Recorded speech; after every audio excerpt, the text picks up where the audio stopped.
Yeah, it's hard to say because there's still such a big question mark in the air because, Curtis Jackson, aka 50 Cent, is one of the executive producers on this series. Him, the director, Netflix in general, is not saying where they got this footage, only that it was obtained legally. Diddy's side is saying this is coming from a videographer I hired. I know we'll get into the cease and desist. One of the arguments they make is, this is subject to NDAs or agreements that the videographer had signed with Diddy because he was, employed by Diddy. We've all seen the headlines, the courtroom sketches, and the viral clips of Diddy in handcuffs. But what's coming out now is not just another update in his legal problems. This is the moment where the story takes a new turn. While Sean Combs sits in jail waiting for trial on charges like trafficking, racketeering, and coercion, something bigger is happening outside the prison. And it's no longer just about him. The new leaks are coming from a source no one expected. The claims are spreading further than anything shared before. And the biggest shock is that the main name in these allegations isn't Diddy. It's his mother, Janice Combs. The woman who raised him, stood by him, and defended him in public for years. According to explosive new claims, she may have been involved in some of the darkest parts of his empire from the very beginning. This story starts with a series of videos. The footage is said to be so damaging and so well hidden that even Netflix's Sean Combs, The Reckoning documentary, reportedly could not include it. The person who leaked the material is 50 Cent, Diddy's longtime rival, who has made it clear that exposing the Bad Boy Records founder's inner circle is his goal. This goes far beyond an old rivalry. People familiar with the recordings say they don't just point to Diddy. They place Janice Combs at the center of the operation, not on the sidelines, not as a protective mother, but as a co-conspirator. The parties, the money movement, and the pressure used to silence people are all part of these claims. Sources say she wasn't just aware of what was happening, she was running it. And now, with her son locked up and his empire falling apart, those same sources claim she is still the one calling the shots over what remains. One could watch this and think that you really hate Sean Combs. Why would you be thinking that? Because of the things that you post on Instagram, Yeah, because but this, of the... look at this, and let's stop for a second and do say that I hated him enough to hire his kids, and we've never done anything to each other. So it's just competitive energy and things that you say about other artists while you're... The timing could not be worse for Diddy. His legal team is under pressure. His assets are frozen, and reports say the FBI has been paying closer attention to Janice Combs in recent weeks. Court filings from Kirk Burroughs, the co-founder of Bad Boy Entertainment, describe a woman who allegedly played a key role in stealing his 25% share of the label back in 1996. That move, he claims, left him broke, homeless, and shut out of the music industry. Burroughs' lawsuit doesn't only accuse Diddy of using a baseball bat to force him to sign paperwork. It also claims that Janice Combs was the real planner behind the fraud. According to the filing, she kept a clean public image while quietly tearing down his career piece by piece. And this is not the only case like it. Former insiders, including label executives and security staff, have started to speak out. They describe Janice as the hidden force behind many of the most controversial moves, from money takeovers to the now infamous white parties that sit at the center of several lawsuits today. When you get to the parties, they come out and collect everybody's phone. So now it's just your word against a billionaire. You're gonna lose. What makes this so shocking isn't just the claim, but the pattern behind it. Diddy's fall has been blamed on his own actions, but new details suggest something more planned. Janice wasn't only his mother, she acted as his strategist. If the leaks are true, she didn't just know about the alleged crimes, she helped keep them hidden. When Diddy was arrested in September 2024, the industry was stunned. But Janice didn't respond like a heartbroken parent. Instead, through her lawyer, she released a calm and careful statement. She called the claims a public lynching, while admitting her son may not have been fully honest. That's not the voice of grief. It's the voice of someone who knows what's at risk and what could still come out. He cornered me. And then he asked me, with his arm up, he asked me, "How you doing?" I'm kind of like, wow, what the heck? Very uncomfortable. And then he rubbed his hand down my breast. He said, "If you need anything at all, you let me know." These parties weren't just for Diddy, they were run by Janice. Photos show her at almost every major event, from the Hamptons to Beverly Hills. Neighbors later described young guests leaving upset, looking shaken, and claiming their drinks had been tampered with. One former security guard says he was attacked at a 2006 white party after being given a drugged drink. Another lawsuit from a 16-year-old boy says he was pressured into a private room under the excuse of a rite of passage. In both stories, Janice wasn't just there. Witnesses say she managed the guest lists, security, and the after-parties where the worst behavior allegedly happened. This wasn't just one person acting alone. It appeared to be run like a family operation. Now there's the money. As Diddy's legal costs grow and his finances are examined, Janice has reportedly stepped in to control what's left, including the Bad Boy catalog and valuable properties. She isn't facing just one lawsuit. Former staff members, including accountants and assistants, are speaking about missing money, shell companies, and strange transfers that don't match Diddy's public lifestyle. A source close to the case says the FBI isn't only focused on Diddy's actions. They're looking at where the money went, who approved the payments, and whether this went beyond personal behavior into something organized. If Janice was really in charge, the issue isn't just how serious this is, but how long it's been going on. We just got this new audio from the Diddy trial, and it is pretty explosive. This is audio of a voicemail that Diddy left to the Jane Doe who's been testifying in this trial for the last couple days.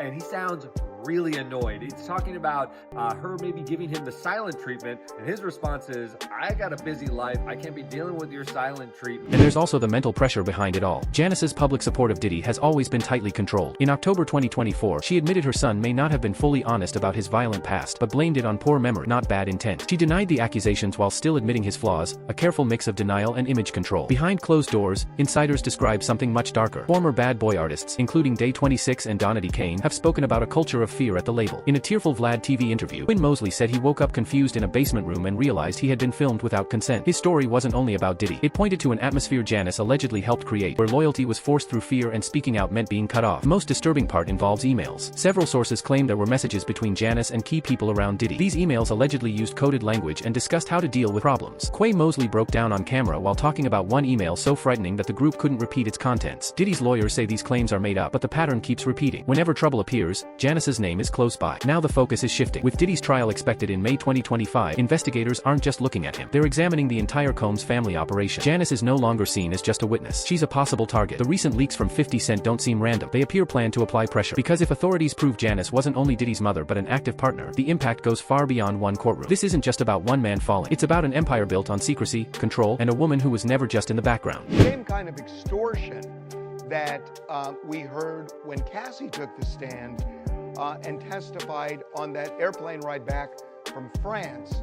Diddy said, you don't do a freak off, I'm going to release one of the freak off videos that you are profiled in and humiliate you. And this is where it becomes even more disturbing. While Diddy sits in a Brooklyn jail, Janice is said to be tightening her control. Former associates claim she has been contacting old connections, offering favors and even hinting at bringing careers back in exchange for silence. One industry insider, who stayed anonymous, said her recent actions don't look like surrender. They look like someone who still believes she can shape the ending. The Combs family, historically, doesn't just survive trouble, they redirect it. But the leaks haven't stopped. With every new video, lawsuit, and whistleblower, pressure grows. The FBI's focus on Janice isn't only tied to her son's alleged crimes. It's tied to her own. Financial records, party guest lists, emails, and witness accounts all point to one clear idea. This was never just about Sean Combs. It was about the system around him, and that system appears to have had a leader. Now, as legal headlines keep building, one question hangs in the air. How far was Janice willing to go to protect her son's empire? If the claims are even partly true, the worst may still be ahead. Trials, settlements, and public backlash may be only the beginning. Diddy's story may already be known, but Janice's is only starting to come apart. And if recent events show anything, it's that the most dangerous secrets aren't the ones already exposed. They're the ones still hidden, the ones someone is desperately trying to keep buried. And that person may be the last one anyone expected. Trying to find her, and her attorney has said that she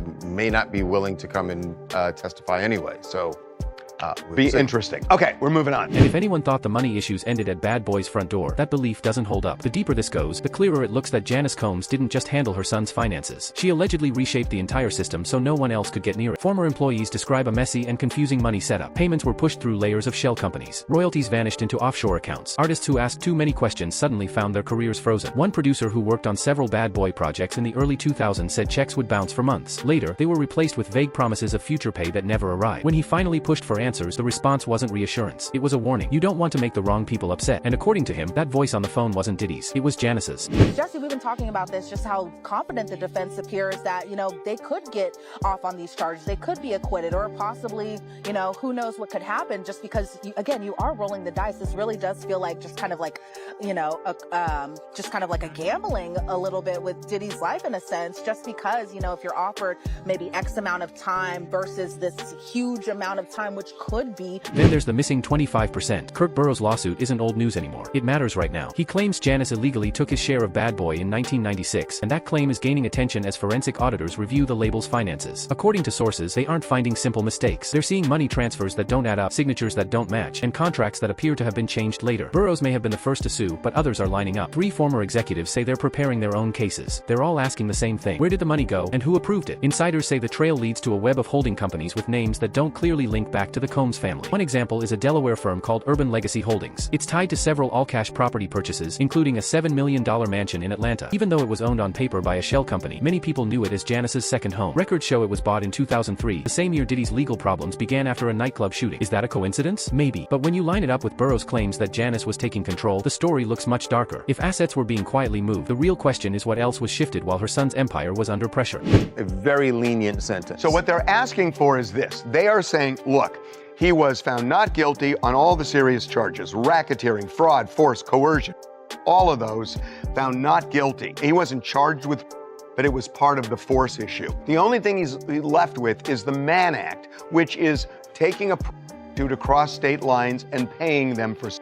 And then there's the silence. Not silence from loyalty, but silence forced by legal threats and strict NDAs that kept people quiet for years. Reports say at least 6 settlements were paid to bad boy employees over time, all tied to money issues. Every deal came with the same rule. No one could talk about Janice's role. One former accountant who worked there in 2005 said he was called into a meeting with Janice herself. He claimed she slid a check across the table, enough to buy a house, along with a single document. Sign this, and this is over, she allegedly said. The paper was a blanket NDA that banned him from ever discussing the label's finances. He took the money, but he kept a copy. Now, with the FBI involved, that document could be extremely damaging, and it didn't stop at the record label. Sources say Janice was deeply involved in Diddy's biggest side businesses too, from the Sean John clothing brand to the Ciroc deal that made hundreds of millions. Industry insiders say she negotiated the back-end deals, making sure real control stayed within the family. When questions came up, like the sudden loss of $2 million from a 2008 Sean John licensing deal, Janice stepped in, not with open records, but with quiet phone calls, first to the auditor, then to the lawyer, and finally, a settlement that made the issue disappear. They never would have prosecuted him if it was just a Mann Act. They prosecuted him on all these other things, and they did find him guilty of this, so that still counts. The jurors don't always get it right. We don't have to agree with their decision. I just don't know because I wasn't sitting in the courtroom, and you got to see the witnesses. Why didn't they believe Cassie? Why didn't they believe Jane? What's frightening isn't only the alleged fraud, it's how carefully it was done. While Diddy stayed in front, Janice was allegedly planning ahead. In 2016, when rumors about his behavior started spreading, Diddy moved ownership of major properties, including his Beverly Hills mansion, into a trust. Janice was named trustee. This happened just months before the first accusers spoke out. Legal experts say this is a common way to protect assets from future lawsuits. Then in 2023, the trust was changed again, adding Janice's name to a Miami penthouse. The message was clear. She wasn't just guarding the money. She was making sure the empire survived, with her in control. There are also the careers that allegedly ended after crossing the Combs family. Not just boroughs, but artists, producers, and executives who suddenly couldn't work again. Mark Pitts, a former bad boy A&R, sued the label in 2001 over unpaid royalties. His case was thrown out, and sources say Janice used industry pressure to make sure he never worked in music again. Then there's Carissa Carlette Rios, a singer signed in the late 90s. She said she was pushed into giving up her publishing rights. Her album was shelved, her deal cancelled, and when she tried to speak publicly, she faced a harsh defamation lawsuit. The person who filed it wasn't Diddy, it was Janice. It's probably leaning towards guilt. Now, on the racketeering, I agree with you that the predicate acts may be found, but that's not all they need. There's an ultimate question. The first question on the jury verdict form is, do you find him guilty or not guilty of racketeering? Before you even get to the predicate acts, which you only get to if you find guilt, they could just be hung up on that question and say, this guy's not Tony Soprano.